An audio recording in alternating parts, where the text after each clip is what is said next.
এই 7টা জিনিস যদি আপনি না বোঝেন তাহলে আপনি কখনোই আপনার নিজের ব্যবসাকে স্কেল করতে পারবেন না। নো ম্যাটার আপনি যেই ব্যবসার ভিতরেই থাকেন, আপনার ব্যবসা 20,000, 30,000, 40,000 টাকার পরে যায় থেমে যাবে। কখনোই আপনি এই ব্যবসাকে 5 লাখ, 10 লাখ, 50 লাখ, 1 কোটিতে নিতে পারবেন না। কারণ এই 7টাই একদম বিল্ডিং ব্লক এবং বেসিক প্রিন্সিপালস বিজনেসের, যেগুলো আমি অনেক ঠেকে শিখছি এবং আমি এই ভিডিওটা বানাচ্ছি যেন আপনার ওই ঠেকে শেখা জ্ঞান থেকে একটু হেল্প হয়। চল শুরু করা যাক। 1 নম্বরটা হলো intent versus accident. Intent versus accident কনসেপ্টটা খুব সিম্পল, বাট আমরা বিজনেস ওনাররা অনেক সময় বেসিক কনসেপ্টটাই বুঝি না। যখন আপনি একজনকে আপনার ব্র্যান্ডের মেসেজ দিচ্ছেন, হতে পারে মার্কেটিং মেসেজ, হতে পারে নর্মাল অ্যাওয়ারনেস মেসেজ, মোট কথা আপনার ব্যাপারে কোনো একটা কিছু আপনি একজন পোটেনশিয়াল কাস্টমারকে জানাইতে যাচ্ছেন, এই জানানোটা ইনটেন্টের পরিবর্তে আসতেছে নাকি অ্যাক্সিডেন্টের কারণে আসতেছে, এটা বুঝতে পারে এবং এটা ইঞ্জিনিয়ার করতে পারাটা জরুরি। ধরেন আমার দাঁতে ব্যথা, আমি গুগলে গেলাম, আমি গুগলে যেয়ে সার্চ দিলাম দাঁতের ডাক্তার কোথায় আছে, এবং তারপরে আমার সামনে অনেকগুলো ওয়েবসাইট আসলো, গুগলের অ্যাড আসলো, গুগলের ম্যাপের রেজাল্ট আসলো, এবং ওখান থেকে আমি রিসার্চ করা শুরু করলাম। আমি আমার কিছু বন্ধুকে জিজ্ঞেস করলাম যে তোর দাঁতে ব্যথা ছিল, তুই কোথায় গেছিলি দাঁতের ব্যথা সলিউশন করতে। সে আমাকে কিছু সাজেশন দিল যে এই ডাক্তারের কাছে যা, তমক ডেন্টিস্টের কাছে যা। এরপরে আপনার ওই ডেন্টিস্টের বিজ্ঞাপন যদি আমার কাছে আসে, বা আপনার ওই পেস্টের বিজ্ঞাপন যদি আমার কাছে আসে, যে পেস্ট ব্যবহার করলে দাঁতের ব্যথা সেরে যাবে, এই বিজ্ঞাপনটা বা এই মেসেজটা আমার কাছে আসতেছে আমার ইনটেন্টের কারণে। আমি আগে দুনিয়াকে বলছি যে আমার এই প্রবলেমটা আছে, আমি ইন্টেনশন দেখাইছি, এরপরে আপনার সলিউশন এসে আমাকে বলছে তোমার এই প্রবলেম আমি সলভ করে দিতে পারবো এই সলিউশনগুলো দিয়ে। এটাকে বলে ইন্টেন্ট বেসড মার্কেটিং বা ইন্টেন্ট বেসড কমিউনিকেশন। আরেক ধরনের কমিউনিকেশন আছে যেটাকে আমরা বলি অ্যাক্সিডেন্ট বেসড কমিউনিকেশন। আমি ফেসবুকে গেছি, বা আমি টিকটকে গেছি, বা আমি ইউটিউব শর্টসের ভিতরে গেছি, আমি আপনার কথা ভাবতেছিলাম না, হঠাৎ করে আমার সামনে একটা রিল আসলো, বা হঠাৎ করে আমার সামনে একটা ফেসবুক পোস্ট আসলো যে এই সুন্দর বাসার ডেকোরেশনের জিনিসটা আপনি কিনবেন নাকি। বাসার ডেকোরেশন নিয়ে আমি ভাবতেছিলাম না, আমার মাথার মধ্যে ছিল না। আমি ফেসবুকে গেছিলাম আমার বন্ধুরা কি পোস্ট করে, বা আমি ইনস্টাগ্রামে গেছিলাম 1 ঘন্টা সময় নষ্ট করতে, বাট আমার সামনে ওই পোস্টটা, মেসেজটা হঠাৎ করে চলে আসলো অ্যাক্সিডেন্ট হিসেবে। অ্যাক্সিডেন্টের মেসেজ এবং ইন্টেন্টের মেসেজ যদি একই রকম হয়, তাহলে অ্যাক্সিডেন্টের মেসেজ কখনোই কনভার্ট করবে না। একই কথা ইন্টেন্টের ক্ষেত্রেও সত্য। আপনার ইন্টেন্টের মেসেজ যদি অ্যাক্সিডেন্টের মেসেজের মতো হয়, তাহলে আপনার ইন্টেন্টের মেসেজও কখনো কনভার্ট করবে না। আপনাকে আপনার কাস্টমার কখন দেখতেছে, সেই পর্যায়ে তাকে কি ধরনের জিনিস দেখানো উচিত, এইটা একজন ব্র্যান্ড হিসেবে আপনার বোঝা খুব গুরুত্বপূর্ণ। এবং এই জিনিস যদি আপনি না বোঝেন, আপনি এমন সময় তাকে এমন একটা জিনিস দেখাবেন যখন সে আসলে ওই জিনিস দেখানোর মুডে না, সে পুরোপুরি অন্য জিনিস দেখার মুডে। এবং এই কারণে আপনি দেখবেন অনেক কোম্পানি হাজার হাজার লাখ লাখ টাকা নষ্ট করে অর্গ্যানিকে, রেগুলার ব্র্যান্ডিংয়ে, বিলবোর্ডে, ডিজিটাল ব্র্যান্ডিংয়ে, জাস্ট বিকজ ওরা ইন্টেন্ট এবং অ্যাক্সিডেন্টের পার্থক্য বুঝে না। 2 নম্বর হলো your offer is your targeting. এবং আপনার অফার যত ভালো হবে, তত আপনার মার্কেটিংয়ের কনভিন্সিংয়ের পার্টটা কমবে এবং অ্যাওয়ারনেসের পার্টটা বাড়বে। বুঝায় বলি আপনাদের, ধরেন আমি এমন একটা চানাচুর বানাইছি যে চানাচুরটা সব বাচ্চারা খেতে পারবে, কারণ এই চানাচুরের মধ্যে কোনো চিনি দিইনি, আমি ময়দা দিইনি, আমি কলিফ্লাওয়ারের গুঁড়া দিয়ে কোনো একভাবে চানাচুর বানাইছি। এখন আমার এই চানাচুর যেহেতু এত ভালো, আমার মার্কেটিংয়ের মূল ফোকাস হওয়া উচিত অ্যাওয়ারনেস ড্রিভেন। আমার মার্কেটিংয়ের মূল ফোকাস হওয়া উচিত মানুষকে জানানো যে আমি এক্সিস্ট করি, নট আমার চানাচুর কিনো। মানুষকে যদি আমি জানাইতে পারি যে আমি এক্সিস্ট করি, মানুষ অটোমেটিক্যালি চানাচুর কিনবে, যদি চানাচুর ব্যাপারটার মার্কেটে ডিমান্ড থাকে। তখন আমার কনভার্সনের জন্য, মানুষকে পটানোর জন্য মার্কেটিং করার কোনো দরকার নেই, বা কম দরকার কম্পেয়ার টু আমার অ্যাওয়ারনেসের জন্য যত বেশি মার্কেটিং করার দরকার।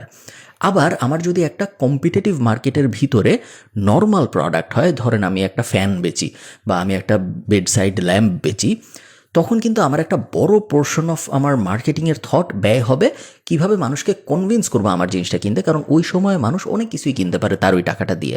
সে বেডসাইড ল্যাম্প অন্য কোম্পানি থেকে কিনতে পারে, সে বেডসাইড ল্যাম্প না কিনে বাসার ওই বেডরুম সাজানোর জন্য অন্য কিছুও কিনতে পারে।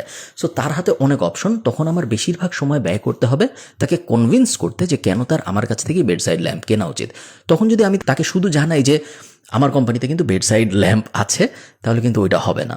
সো কখন আপনার কাস্টমারকে আপনি অ্যাওয়ারনেস ড্রিভেন কন্টেন্ট দেখাবেন এবং কখন আপনার কাস্টমারকে আপনি কনভার্ট ড্রিভেন কন্টেন্ট দেখাবেন, এই ডিফারেন্সিয়েশনটা করতে পারাটা খুব গুরুত্বপূর্ণ। এবং অনেক কোম্পানি আছে যারা সারা জীবনই অ্যাওয়ারনেসের জিনিসপত্র দেখা যায়, আবার অনেক কোম্পানি আছে সারা জীবনই কনভার্ট করার চেষ্টা করতে থাকে। আইডিয়াল মিক্স আপনার দুইটাই লাগবে, বাট কখন কোনটা বেশি লাগবে এবং আপনার প্রোডাক্ট বা সার্ভিসের জন্য কোনটার প্রাধান্য বেশি দিতে হবে কখন, এটা আপনার খুব স্ট্রংলি চিন্তা ভাবনা করে বুঝতে হবে। আজকের দিনে এসেও মানুষ যখন এনাফ কপি এবং এনাফ অ্যাড টেস্ট করে না, তখন আমার দুঃখও লাগে, আবার তখন আমার হাসিও আসে।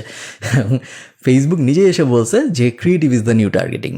মানে হলো গিয়ে একটা সময় ছিল যখন 18 থেকে 25 বছর বয়সের মানুষকে আমার ফেসবুক অ্যাড দেখাবো বা গুগল অ্যাড দেখাবো, তার ছেলে হইতে হবে, তার অলসো ইন্টারেস্টেড হইতে হবে এই ব্যাপারে, তার এই স্কুলে পড়তে হবে, এই কলেজে পড়তে হবে, এই ধরনের জিনিসগুলো একসময় অনেক গুরুত্বপূর্ণ ছিল।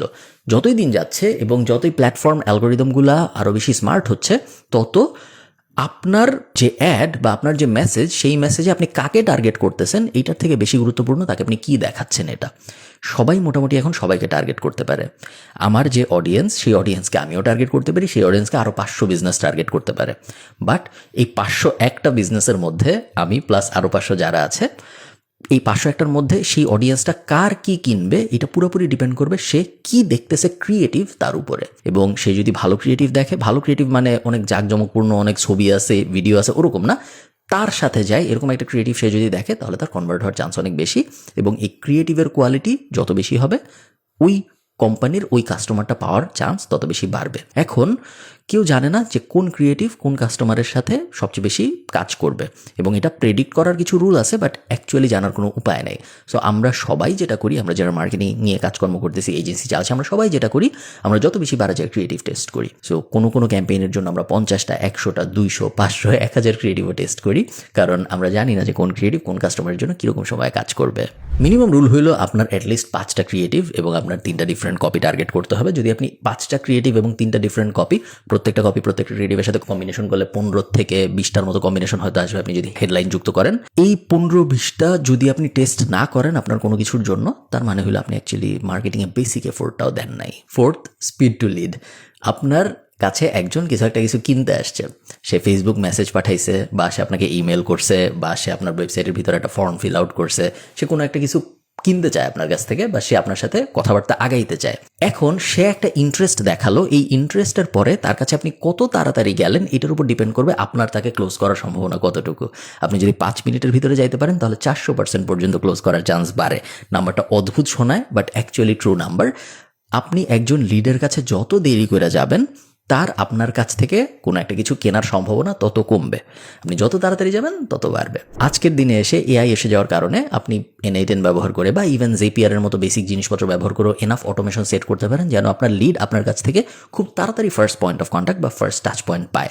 যদি আপনি সেলস টিম ম্যানেজ করেন, তাহলে অবশ্যই সেলস টিমকে খুবই কেয়ারফুলি বুঝাইতে হবে যে কেন ইম্পর্ট্যান্ট একটা লিডের কাছে খুব তাড়াতাড়ি যাওয়া, এবং ওই লিডটাকে এশিওর করা ম্যানুয়ালি, নট লাইক একটা র্যান্ডম অটোমেটিক ইমেল দিয়ে যে আমি তোমার কোয়েরি পাইছি, আমি এটা নিয়ে কাজ করতেছি, ওই ধরনের জিনিস না। পার্সোনালাইজড ওয়েতে তাকে বোঝানো যে হ্যাঁ তোমার এই প্রবলেমের কুইক সলিউশন এইটা, বাট কালকে আমি অফিসে যাই তোমাকে আরও বিস্তারিত জানাচ্ছি। যদি আপনি ইমিডিয়েটলি তার পুরো প্রবলেম সলভ করতে না পারেন, আপনি বিশ্বাস করবেন না, আমরা তো ফেসবুক অ্যাড নিয়ে যেহেতু অনেক কাজকর্ম করি, আমরা অনেক ক্লায়েন্টসের ডিটেলস দেখি। একটা ক্লায়েন্টের একটা ফেসবুক পেজের ভিতরে বা একটা ক্লায়েন্টের একটা ই-কমার্স ফেইল্ড চেকআউটের ভিতরে যেই পরিমাণ বিজনেস জমা থাকে, ওই পরিমাণ বিজনেস সে কল্পনাও করতে পারে না যে কি পরিমাণ কনভার্সন ওখান থেকে আসতে পারে। ভয়ঙ্কর অবস্থা। আমি শিওর আপনি যদি একটা বিজনেস চালাচ্ছেন এরকম হয়ে থাকে, 10% 20% বিজনেস আপনার এক্সিস্টিং কাস্টমার ফ্লোর ভিতরে আছে। আপনার জাস্ট লিড ফ্লো ইমপ্রুভ করতে হবে, কনভার্সন ফ্লো ইমপ্রুভ করতে হবে, এবং আপনার ফেইল্ড চেকআউটের মানুষজনের সাথে কথা বলার ব্যবস্থা করতে হবে খুব তাড়াতাড়ি। আমরা না অ্যাজ বিজনেসেস অবজেকশন হ্যান্ডেল করি না, এবং অবজেকশন হ্যান্ডেল যদি আপনি না করেন, তাহলে ওই ব্যাপারগুলা আকাশে বাতাসে থেকে যায়, এবং ওই কাস্টমারগুলো কখনোই কনভার্ট হয় না, যে হয়তো ওই অবজেকশনটা হ্যান্ডেল করলেই কনভার্ট হইতো। ধরেন আপনি হেলিকপ্টার সার্ভিস দেন, ঢাকার থেকে আপনি কুমিল্লায় মানুষকে হেলিকপ্টারে নিয়ে যান। এখন এই সার্ভিসটা যে নিবে তার মাথার মধ্যে অনেক ধরনের কোয়েশ্চেন্স আছে। এর মধ্যে কিছু কোয়েশ্চেন হলো ইনফরমেশনাল কোয়েশ্চেন এবং কিছু কোয়েশ্চেন হলো অবজেকশনের কোয়েশ্চেন। ইনফরমেশনাল কোয়েশ্চেন কি? ইনফরমেশনাল কোয়েশ্চেন হলো আচ্ছা সকালবেলা ছাড়ে প্লেন না বিকালবেলা ছাড়ে, দুপুরবেলা ছাড়ে, সোমবার ছাড়ে নাকি ছাড়ে না, এগুলো হলো ইনফরমেশন জানার কোয়েরিজ। কিছু কোয়েশ্চেন আছে যেগুলো অ্যাকচুয়ালি কোয়েশ্চেন, বাট আসলে এগুলো কোয়েশ্চেন না, আসলে এগুলো অবজেকশন। যেমন ওদের দাম এত বেশি কেন, ওদের প্লেন কি আসলেই সেফ না হইলে তো আমি যাব না। এগুলো কিন্তু প্রশ্ন, কিন্তু এগুলা ইনফরমেশন জানার জন্য প্রশ্ন না, এগুলো অবজেকশনের প্রশ্ন। আপনি যখন কোনো ক্যাম্পেইন সাজাবেন, হোক সেটা আপনার নর্মাল মেসেজিংয়ে, হোক সেটা অ্যাডে। সো আপনার ওয়েবসাইটের ভিতরে, আপনার নর্মাল ফেসবুক পোস্টের ভিতরে, আপনার ইমেইলের ভিতরে, আপনার অ্যাডের ভিতরে, আপনার বিলবোর্ডে, আপনি পেপারে অ্যাড দিলে আপনার পেপারের মধ্যে আপনার রেগুলারলি চেষ্টা করতে হবে এই অবজেকশনগুলো নিয়ে কথা বলতে। অবজেকশনগুলো নিয়ে কথা বলতে যে আপনি কিন্তু আবার ইনফরমেশন নিয়ে কথা বলা শুরু করবেন না, কারণ ইনফরমেশন কোনো অবজেকশন না, ওগুলো জাস্ট পোটেনশিয়াল কাস্টমার জানতে চাচ্ছে, সে জানতে পারলেই খুশি। কোনটা ইনফরমেশন এবং কোনটা অবজেকশন, কোনটা নিয়ে কথা বলা জরুরি এবং কোনটা নিয়ে অত কথা না বললেও হয়, এটা বুঝতে পারতে হবে আপনার। আমরা যখনই কোনো ক্যাম্পেইন সাজাই, স্পেশালি বড় ক্যাম্পেইন যখন আমরা সাজাই, আমরা 7, 10, 15 দিন ব্যয় করি অবজেকশন লিস্ট করার জন্য, যে এই পোটেনশিয়াল কাস্টমারের এই 30টা অবজেকশন থাকতে পারে এবং এই প্রত্যেকটা অবজেকশন আমরা কিভাবে ট্যাকেল করব। অবজেকশন 1 ট্যাকেল করার জন্য আমরা ওয়েবসাইটের ওই জায়গায় এই পরিবর্তন করব। অবজেকশন 2 ট্যাকেল করার জন্য আমরা প্রত্যেক মাসের প্রথম সোমবার কিছু একটা পোস্ট করব। অবজেকশন 3 এবং 7 ট্যাকেল করার জন্য আমরা একটা বিলবোর্ড বসাবো ওই জায়গায়। এভাবে আপনি মূলত আপনার কাস্টমারের মনে যত অবজেকশন আছে সব হ্যান্ডেল করবেন। যদি আপনার এরকম মনে হয় যে না, অবজেকশন হ্যান্ডেল করবো না, ও আমরা যখন জিজ্ঞেস করবে তখন আমি ওরা বুঝাবো, অনেক সময় অবজেকশন আপনাকে জিজ্ঞেস করবেই না, সে নিজের মনেই অবজেকশন রাখবে, সে নিজের মনেই কনফিউজড হবে এবং সে নিজের মনেই চলে যাবে, সে আপনার পর্যন্ত আসবেই না। সো ওই জিনিস আপনি কখনো ভাইবেন না যে ওর মাথার মধ্যে কোয়েশ্চেন আছে, সমস্যা নেই, ও তো আমার কাছে আসবেই, আমাকে জিজ্ঞেস করলেই তো আমি বলে দিব। ও কখনো আপনাকে জিজ্ঞেস করবেই না। পরের পয়েন্ট, আপনার যদি একটা স্ট্রং ব্র্যান্ড না থাকে তাহলে আপনার সব এফোর্ট, সব মার্কেটিং এফোর্ট ব্যয় হওয়া উচিত একটা স্ট্রং ব্র্যান্ড বানানোর পেছনে, কনভার্সনের পেছনে না। আপনার যদি কোনো ব্র্যান্ড প্রেজেন্সই না থাকে, আপনি কি এটা যদি কেউ নাই জানে, সেই ক্ষেত্রে আপনি যদি মানুষকে কোনো কিছু একটা কিনতে বলেন, তার কেনার চান্স অনেক কম এবং সে যদি তা কিনেও আপনার কস্ট অফ কাস্টমার অ্যাকুইজিশন অনেক বেশি হবে। আপনি যদি আজকে $100 খরচ করেন ব্র্যান্ডিংয়ের জন্য, এই $100 আপনাকে 6 মাসে অ্যাভারেজ কাস্টমার অ্যাকুইজিশন কস্ট কমায় যত হেল্প করবে, আপনি আজকে যদি ইমিডিয়েট কাস্টমার অ্যাকুইজিশনের পেছনে যান, সেই ক্ষেত্রে আপনার ওই 2 অঙ্কের মধ্যে আপনি দেখবেন 6 মাসের লং টার্ম অঙ্কটা বেশি মেক সেন্স করবে। খুব কমন একটা ভুল আমরা সবাই করি, আমরা একটা ব্র্যান্ড শুরু করি, আমরা একটা বিজনেস শুরু করি, আমাদের কেউ চিনে না, আমরা ব্র্যান্ড বিল্ডিংয়ের পেছনে কোনো সময় না দিয়ে ইমিডিয়েটলি এটা কিনেন, ওইটা কিনেন, এটা করেন, ওইটা করেন, এই ধরনের কথাবার্তা বলা শুরু করি আমাদের পোটেনশিয়াল কাস্টমারদের সাথে, যেগুলো কখনোই আপনার কাজ করবে না এবং যদি কাজ করেও আপনার কনভার্সনের কস্ট, কাস্টমারকে পাওয়ার কস্ট অনেক অনেক বেড়ে যাবে, যেটা মেক সেন্স করবে না আপনার বিজনেসের জন্য লং টার্মে। সো অলওয়েজ রিমেম্বার, ব্র্যান্ড একটা সুপারফিশিয়াল জিনিস, ব্র্যান্ড এমন একটা জিনিস যেটা আসলে ধরা যায় না, ছোঁয়া যায় না, বাট ব্র্যান্ডিংয়ের পেছনে অনেক সময় দিতে হয়। এই কারণেই ব্র্যান্ডিং নিয়ে হাজার হাজার বই আছে। ব্র্যান্ড অনেক বেনিফিট দেয়, বাট ব্র্যান্ড আমার মতে ডিজিটাল মার্কেটিংয়ের দুনিয়ায় ব্র্যান্ড সবচেয়ে বড় যে বেনিফিটটা দেয় সেটা হলো ব্র্যান্ড আমাদের কাস্টমার অ্যাকুইজিশন কস্ট কমায় নিয়ে আসে, যেটা আমাদের স্কেল করতে অ্যালাউ করে। Last, target entry points. আপনি শাড়ি বেচেন, আপনার কাস্টমার শাড়ি কিনতে চায়, বাট আপনার কাস্টমার আপনার কাছে শাড়ি কিনতে চায় দেখেই আসবে এটা জরুরি না। দেখেন আরও 1-2 স্টেপ পিছনে যাওয়া যায় নাকি, আরও 1-2 স্টেপ সাইডে যাওয়া যায় নাকি। আপনার কাস্টমার আপনার কাছে শাড়ি কিনতে আসবে কেন? হ্যাঁ, হয়তো ওনার সামনে বিয়ে আছে, বিয়ে রিলেটেড কি করতে পারি আমি ব্র্যান্ড হিসেবে যেন উনি শাড়ি কেনার ডিসিশনটা আসার আগেই আমি ওনাকে ধরতে পারি। হ্যাঁ, আমার এই পোটেনশিয়াল কাস্টমার শাড়ি কিনবে কারণ উনি বিদেশ যাবে, উনি একটা শাড়ি নিয়ে যেতে চায়। বিদেশ যাওয়ার কী কী জিনিসপত্র আছে যেগুলো আমি নিজেকে পজিশন করতে পারি যেন ইভেনচুয়ালি যখন উনি শাড়ি কেনার এই জার্নিটার ভিতরে আসবে তখন ওনার আমার কথা মনে থাকে। আমরা অনেকে যেটা করি, আমরা আমাদের কাস্টমারদের অনেক লেটে টাচ করি। আমাদের কাস্টমারদের আমাদের চেষ্টা করতে হবে যত আর্লি টাচ করা যায় করতে, কারণ বাই দ্য টাইম ও লাইফ সাইকেলের ভিতরে ঢুকে গিয়েছে ততক্ষণে ওর মাথার ভিতরে অনেক ক্লাউড, ততক্ষণ ওর মাথার ভিতরে অনেক ঝামেলা, অনেক কোম্পানি ওর ব্রেন স্পেস নেওয়ার চেষ্টা করতেছে। কিন্তু আপনি যদি 1 স্টেপ 2 স্টেপ 3 স্টেপ পেছনে যান তখন কিন্তু অত কোম্পানি চেষ্টা করতেছে না ওর ব্রেন স্পেসটা নেওয়ার জন্য। সো যত আর্লি আপনি একজন কাস্টমারের মনের ভিতরে আপনার জন্য জায়গা করতে পারেন তত ভালো। সো আইডিয়াল বিজনেসেস যেটা করে, ওরা একটা হোয়াইট বোর্ড নেয়, ওরা সুন্দর করে ভাবে এই কাস্টমারের পুরা জীবনে কি হয়, ওর বাচ্চা কি করে, ওর জামাই কি করে, ওর বউ কি করে, ও কোথায় পড়ে, ও কোথায় চাকরি করে, ও বছরে কয়বার বিদেশে যায়, ও কি এই ব্যাংকে অ্যাকাউন্ট আছে নাকি, ওর কি রিক্সায় চলে নাকি মেট্রোতে চলে নাকি সিএনজিতে চলে নাকি ওর গাড়ি আছে, সব ম্যাপ করে এবং তারপর চিন্তা করে এর পুরা জীবনের ভিতরে কোন কোন জায়গায় আমি আমার ব্র্যান্ড দিয়ে টাচ করতে পারবো। যত বেশি জায়গায় আপনি টাচ করবেন ওনার জীবনের ভিতরে আপনার ব্র্যান্ড দিয়ে, তত আপনার ওনার সাথে সম্পর্ক ভালো হবে এবং তত ওনার আপনার কাছ থেকে কোনো কিছু কেনার প্রবণতা বাড়বে। এই জিনিসগুলো সব আমি বিস্তর বিস্তর খেটে খেটে শিখছি এবং ধাক্কা খেয়ে খেয়ে শিখছি। এবং এগুলো যদি কেউ আমাকে সুন্দর একটা লিস্ট করে ধরাই দিত যে এই 7টা জিনিস মাথায় রাখিস ভাই যখন তুই ব্যবসা করতেছিস, তাহলে তোর অনেক বিপদ কমবে, তাহলে অ্যাকচুয়ালি আমার অনেক বিপদ কমতো। বাট আমার ওগুলো হয়নি, বাট আশা করতেছি আপনার হবে। ভালো থাকেন, টাটা।